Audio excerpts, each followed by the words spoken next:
What's good with my YouTube family? B New coming at you live on the Sunday afternoon. Just enjoying this bright, crisp day. But coming at you, breaking news on the Lakers have acquired Dennis Schröder. So just as I said, DeMar DeRozan was not going to be a good pickup for the Lakers. And the picking up of Dennis Schröder, to me, is something that's going to solidify the Lakers perhaps winning back-to-back championships. A lot of people might say, Dennis Schröder, Dennis Schröder, how is Dennis Schröder going to be a key element to put the Lakers over the top? Well, first of all, the Lakers are already over the top because they are the defending champions. So let's not forget that part. Let's not forget that part.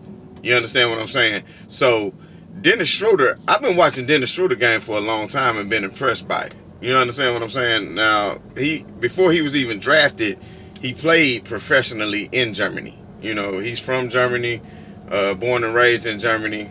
Me, myself, I have spent time in Germany. But besides that fact, he was a professional player before he was drafted. And when he was playing behind Trey Teague down in the ATL, he was a hell of a player. So I want to say around 2016 when he got traded, when Trey Teague got traded to the Nets, I believe Schröder stepped up into that starting lineup and he really started to do his thing. I mean, he's great with the ball. He can definitely create off the dribble. He can create his own shot. He plays good defense. I mean, he's capable of hitting the three. So just let's think about this for a minute. DeMar DeRozan career three-point percentage is 28%, whereas Schröder is 38%.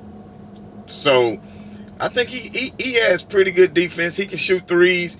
And then if you think about it, he had to take a backseat to Chris Paul just this past season with OKC. And really, to me, in my opinion, should have been the sixth man of the year. You know, I think he really should have been the sixth man of the year. Everybody hollered out Lou Williams and Montrezl Harrell and everything else. But at the end of the day, I say Dennis Schröder really did a lot more to help his team. And if you look at even defensive win shares, Dennis Schröder had a higher defensive win share than Montrezl Harrell. So, I mean, he's definitely capable of playing defense.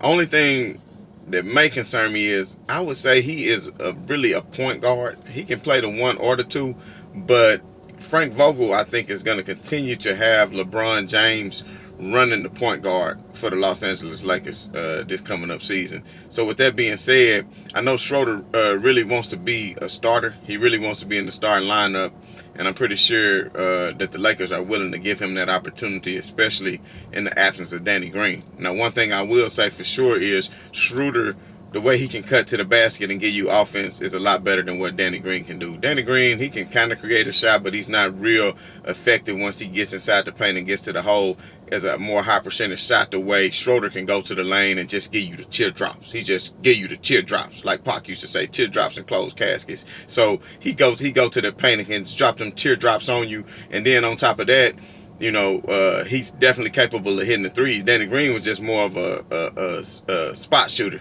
you know, versus Schröder, who gonna get that to you. And then on top of that, Schröder, I think, is only making like $15 million. So you're not even maxing out your salary cap at this point. And if it is indeed true that, you know, the Lakers are not going to be able to retain the services of Rajon Rondo and KCP, then this is definitely a huge pickup. So I would like to see that starting lineup with LeBron and Schröder, to be honest, because I think Schröder also can play great off the ball. You know, I've seen him play great off the ball, and I think that would be a great pickup for the Los Angeles Lakers. So I think just what they're giving up for him, I think what the number 18th pick is not much for what they're giving up for him, considering what they're getting back from Schröder. So we'll all see how it comes together, but I just want to give y'all a bit of that breaking news.